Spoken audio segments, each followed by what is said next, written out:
For the Life of the World is a production of the Yale Center for Faith and Culture. For more information, visit faith.yale.edu. My question is, how can we create or how can we strengthen the values that will both institutionally curb capitalism, but also bring values that are substantively Christian values to the operation of the system? There are no replacements, effective replacements for capitalism. The question is, what is the Christian responsibility for the proper functioning of it? And to what extent can we steer the whole of capitalist production to serve genuinely human ends as they are articulated by the Christian faith? Now, that would be my question. This is For the Life of the World, a podcast about seeking and living a life worthy of our humanity. I'm Evan Rosa with the Yale Center for Faith and Culture.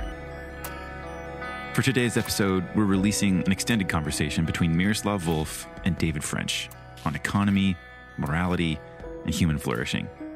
We're looking in particular at questions of whether capitalism and conservative moral values can coexist, and how the demands of Jesus ethics implicate free market economy. David French is a conservative political commentator for The Dispatch, known for his opposition to Donald Trump, his commitment to religious liberty, his advocacy for civility in public discourse, and his willingness to take a clear stand on political and cultural issues informed by his Christian faith commitments. The nature of the tug-o-war about reopening the American economy in the wake of COVID-19's onset, and of course, now in the wake of its second surge, was primarily a debate about the incommensurable values of economic wealth and personal health. Or maybe better, economy and person. But more than that, the reopening debate pit the concept of what it means for human beings to flourish against the political and economic aspirations of both political parties. It sure is easy to lose sight of the human in all of this. But Christian values and commitments require that our economic theorizing and policymaking mean that the economy serves the person, honoring the dignity of human life, creating opportunity for justice and health, peace and flourishing, for the good of God's kingdom. So to set up the conversation you're about to jump in on, you don't have to have listened to the previous conversation between David and Miroslav, although it was amazing. But for this segment, I asked David about a back and forth he had with Sohrab Ahmari about the future of conservative thought, asking specifically about the way that conservative moral values, things like family, integrity, honesty, generosity, forgiveness, and purity, have been fused with free market capitalism. As David says, quote, "In the absence of cultural virtue, a virtue in citizenry, a dog-eat-dog capitalism can be a miserable place," end quote. This was a wonderful and challenging conversation to listen in on. Hope you enjoy. Yeah, I think the fight between Sohrab and I was less economic and more sort of systemic, more over small L liberalism and less over capitalism. But I think of small L liberalism and I think of capitalism in some similar ways. So, for example, in our constitutional structure, it depends on reciprocating obligations. So you have, on the one hand, the statement of the obligations of the state is outlined in the preamble to, or the opening of the Declaration of Independence. We have these unalienable rights, among them life, liberty, and the pursuit of happiness. And it's for the purpose of preserving those rights that governments are instituted among men, which is a big sweeping sort of mission statement. And that mission statement is operationalized by the Constitution and the Bill of Rights. But as John Adams said in his letter to a Massachusetts militia, we can't function.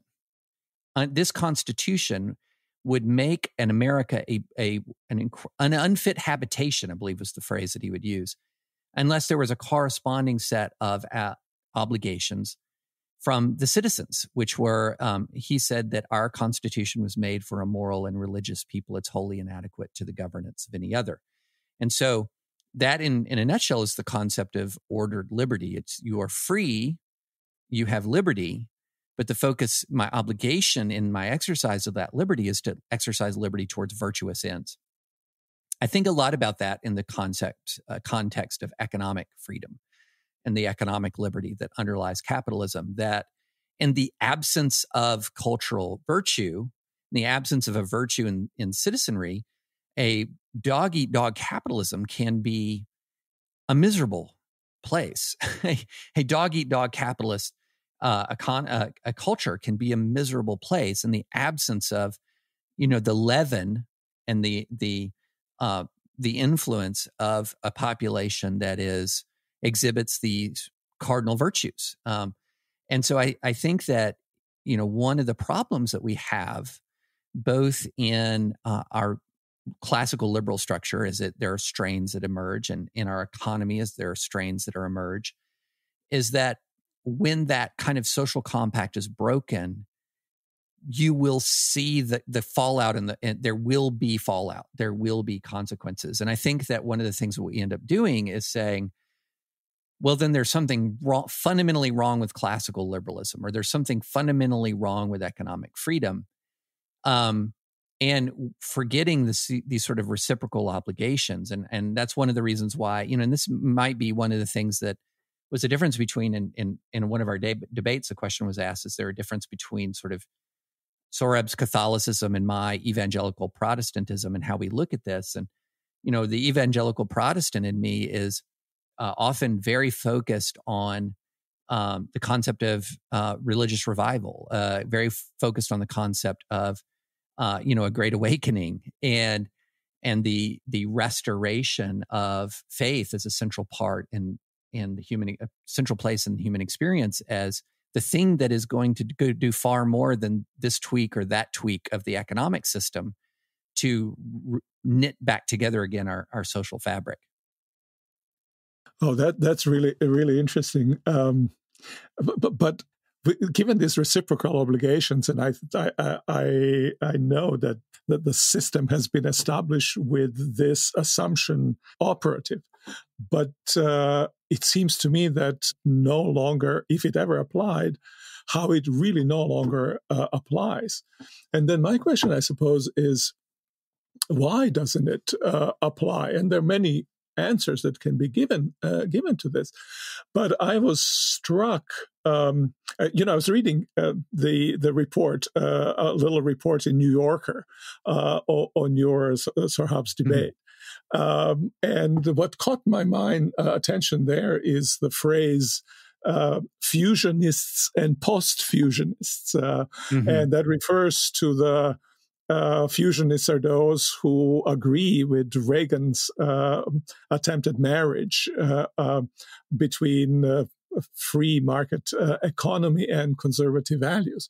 Now, to me, coming from Europe, it always seemed a strange marriage, and marriage that is bound to get divorced sooner or later. European conservatives, as you I'm sure know, always looked with disbelief to what they described very naive idea that one can combine unbridled market with kind of conservative values without conservative values being lost in the process. And because the conviction there is that the free market is a kind of culture-creating institution, which is to say also culture-dissolving institution. You can have a Marxist version of it, but you can have other versions of this idea that it eats away at all kinds of values that are incompatible with its functioning, and that the main value that it seeks to achieve is a profit maximization. So you might have values, but they're always subordinated precisely to that profit maximization. And it seems then that, given this comment and our previous conversation, I would guess that your hopes for conservatism would be dashed, given what's happening. Do you agree with this culture dissolving feature of capitalism, and certain traditional culture, traditional mores dissolving, so that, sure, if you can have them very robustly there, which is a condition of its possibility of the merger, condition of possibility of the country as a whole, as a political and economic system. But that seems to be counter. Well, every economic system has culture creating and culture dissolving elements. Every one of them. And as near as I can tell, I don't see sort of like a divinely, I don't see a sort of clear biblical roadmap for a particular economic system. So I look at all of these economic systems have trade-offs, all of them. But what I kind of dispute with some of my nationalist conservative friends is this sort of feeling that they have that creating a much more European style, even though I think they often exaggerate the extent to which Europe is less capitalist than the United States. But there's this sort of sense that creating a European style economy, one that is more dedicated to central planning, for example, one that is more dedicated to a larger and more expansive social safety net, one that is much more generous with all kinds of measures of family leave, et cetera, that there's this assumption that somehow that this system, that replicating those systems are going to bolster, because remember, a lot of this, much of this nationalist conservatism is coming from very conservative Christians, mostly Catholic, some Protestant. This is going to bolster the life and health of the Christian church in the United States of America. But if we're looking at Europe, is that an argument for how you bolster the life and health of a Christian church? I mean, we're talking about a culture, the Western European culture is fairly described in many ways as post-Christian. The United States has a far larger and far more vibrant Christian community than these much more centrally planned economies and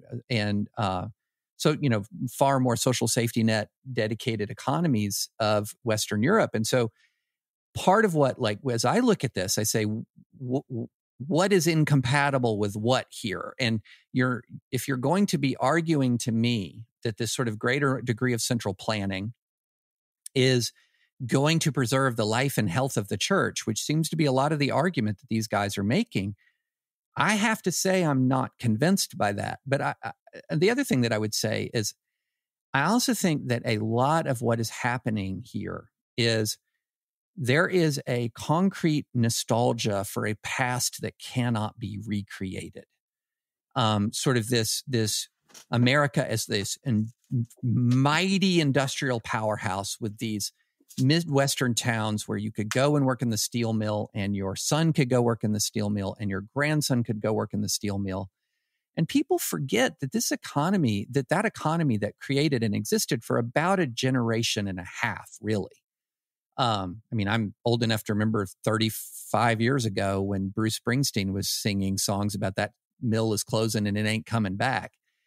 And part of that was built up because the United States was the only industrial power after World War II that wasn't in some degree of ruin. And so we were the economy that brought the world back up off its feet in many ways. And look, if Japan is fully functioning and on its feet, and Germany is on its feet, and China is on its feet, and France and Britain, this sort of industrial powerhouse is something that it's a mirage if you think you can rebuild that. And yet that's sort of dangled out there as if we just turn away from free market capitalism, that mill that is empty is going to be full again. That car plant that is shuttered is going to come back to life. All of this is going to be back the way it was. And I think that people are selling Americans a mirage. They're selling them something that they just cannot deliver. Yeah, that we're opening obviously a huge question for discussion. I think that there are many more reasons for secularization in Europe, right, than kind of planned or slightly more directed than in the United States economy. Sure, absolutely. Yeah. And one of the major ones, I think, is the proximity of church to power in Europe, whereas separation of church and power traditionally in the U.S. contributed to vitality of Christian congregations. But I want to stay with this question of actually values. I mean, I understand that churches are not going to be filled if we have a little bit more direction and planning in our economies. But the kind of incredible discrepancies of wealth that we see almost nowhere as we do in the United States. Some other countries as well, but in the Western orbit, or whether we see the United States, it doesn't matter too much to me. Comparative advantages do not matter, but I think that seems to me kind of deeply problematic, and it seems to me also one of the causes of migration, strong migratory processes that have brought into existence the new European right. But I'm actually thinking, and we can debate all these things much more, but I'm much more thinking about, say, what Max Weber has written about capitalism. And there's a kind of pride in some Christian circles that Calvinism made capitalism possible. And that's probably to a certain degree right. And by the way, I'm not whole-scale critic of capitalism. I'm trying to ask, just to frame what I'm going to say, I'm trying to ask, how does one tame something that has gone out of our hands? And I think Max Weber was right when he said that capitalism is an economic system with deliberate and systematic adjustment of economic means to the end of profit. Now, that means that capitalism, that is economic activity, has been decoupled from the vision of who human is, right? It has its own internal system according to which it operates. And that system is seeping out into the larger culture so that we as human beings do not figure as ends of the system. Profit does. And after we have profit, then we try to discern how do we deploy profit to human ends. But activity as such does not. And that seemed to me, actually, from Christian standpoint, from standpoint of values, from the standpoint where I spend so many of my hours working and that shapes my culture, that seems to me as a deeply problematic thing. And kind of unforgiving culture, certainly partly it stems from the system of way of producing competitiveness, self-presentation in the best possible light. All of these seem to me features of the economic system in which we are deeply embedded. And so my question is, how can we create, or how can we strengthen the values that will both institutionally curb capitalism, but also bring values that are substantively Christian values to the operation of the system? One quick thing on the nationalist conservative argument here. One of the other things I would note is that they are also often quite explicitly trying to tie the church to the power of the state. So yeah, I agree. So that's why I'm saying I was going to say and fail to. I'm with you on political liberalism. I don't know if you're familiar with Nick Walterstorff's work. And his work on liberalism, a kind of con-social vision of liberalism, which I think is exactly right, extraordinary kind of political philosophy that he's developed. Yeah, you raised some outstanding questions, but I would say I feel like some of the critics of capitalism are unfair in this to the extent that they neglect the ways in which capitalism also connects with deep virtues. So, for example, one of the things, because we have seen the power of of fundamentally capitalist structures to really bring much of the world out of the extreme poverty and absolute poverty that it has struggled with for so many millennia. And so we have seen the fruit of capitalism, that it connects with human beings in a particular, in a multifaceted way. And I feel like a lot of the critics of capitalism focus on flaws, because it's an imperfect system. Every human system is going to be imperfect. But they minimize the extent to which it connects with some elements of humanity that I think are virtuous and quite powerful. And here's one of them: hope.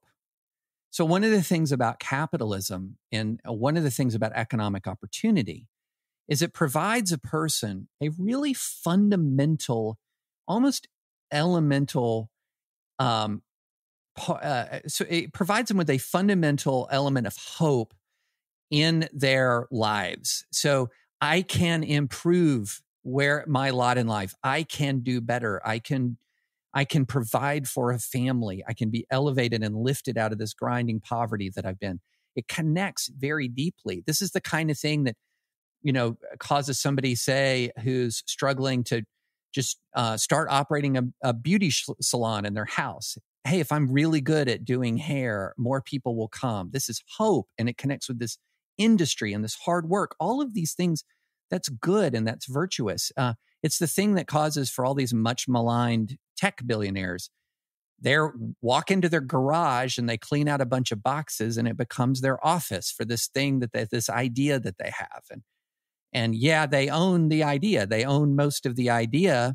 And so when it succeeds, they're going to get wealthy because they own it. It's their idea. And so this hope that it connects, this industry that it connects with. And then I think fundamentally a properly functioning capitalist system also connects with a sense of equity and justice, in the sense that you are entitled to the sweat of your brow. You're entitled to the fruits of your labor. And that's where we have seen injustices creep in. That's one of the reasons, for example, why I don't think unless you're sort of a libertarian minarchist, nobody is for the unfettered market. That's kind of a straw man that's often erected. A Reagan conservative would be support the web of consumer protection laws that exist, that would support the web of workplace safety and the guardrails placed on the production of our food. And all of these things are fettering the market, but are also designed to try to maintain a fundamental sense of equity in the process and to limit exploitation. And I think a lot of our arguments about capitalism aren't so much about capitalism as a concept itself, but what they become is an argument about to what extent should we put those safeguards on capitalism to maintain a degree of equity in the system. And that's where we have our argument.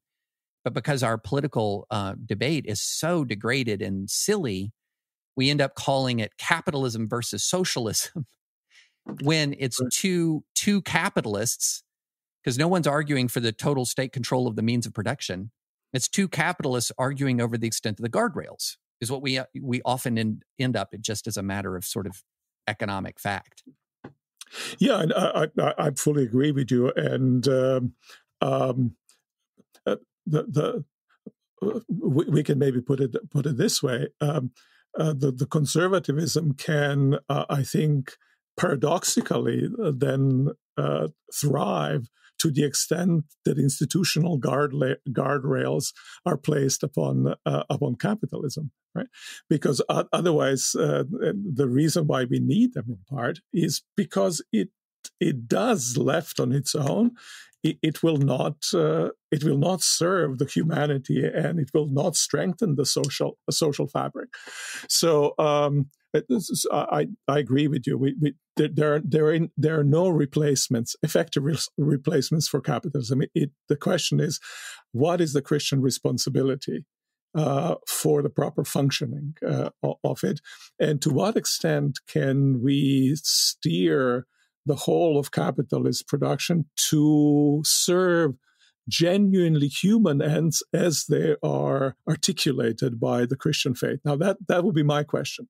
How does one do that effectively? What does it take to achieve that? Wow, that's a big question. But don't you think that's actually it's a big question, but it's a question of the future of the West. Yes. No, I absolutely. It's the very heart of it. No, I absolutely agree. I mean, it goes to the heart of, I mean, it's absolutely goes to the heart of the future, the economic and cultural future of the West in manifold ways. And I think that, my answer to that, to the very big question, is to turn back again to the reciprocal responsibilities. That, number one, we cannot look to a reform, a top-down governmental reform of the system to repair all that ails us. We also have to look at a bottom-up cultural response to the system. The two have to exist together. And so that's why I talk so much about the need for the absolute crying need for a healthy church in our culture and in our community. And that one of the fundamental enterprises of any American Christian right now isn't just to look at the government and say to do better. It's to look at ourselves as a Christian church and saying, we have to do better. We have to be salt and light in this system. And it won't work without the salt and the light. And so that's one thing that I think this quest for and the call for a spiritual renewal is an indispensable element of this. When it comes to the top-down elements, I think that we have to be guided by some particular basic principles. And one is, as I said, to preserve economic opportunity as much as we possibly can up and down the entire economic ladder of the United States, paying particular attention to those who have the least resources. What is it we can do that can provide them with a greater sense of hope and expectation of opportunity? What are those concrete things that we can do to focus on those people who have the least hope and have the least means? What is it that we can do to allow them to progress up that economic ladder? And I think that's an absolutely critical element of it. What can we do to be as equitable as possible in the sense that a person is entitled to the fair fruits of their labor? How much, to the extent to which, out and out exploitation drains confidence in the system and it drains hope from the human person. We need to focus on those things. But then the other thing that we have to do is we also have to learn from the past. We have to have an economic memory. And I think one of the things that bothers me about our current debate about American capitalism and industrial policy, et cetera, is we often act as if we haven't had these discussions for 40 and 50 years and haven't tried various things, and that they haven't had certain records of success or failure. And that's one of the things that bothers me on the nationalist right often is they'll talk about things like tariff, or they'll talk about trade restrictions, or they'll talk about an industrial policy or worker re-education or worker retraining as if, oh, hey, I have an idea nobody's tried. But we have a lot of experience with trying a lot of different things. And what can we learn from that? And the national conversation around that seems to be very fundamentally degraded. Yeah, no, I think if you put human beings and human well-being both as the person of needs and also person of creative agency at the center of our thinking and design system around them, or reform systems so that especially the vulnerable ones will not fall between the cracks, I think we'll do well.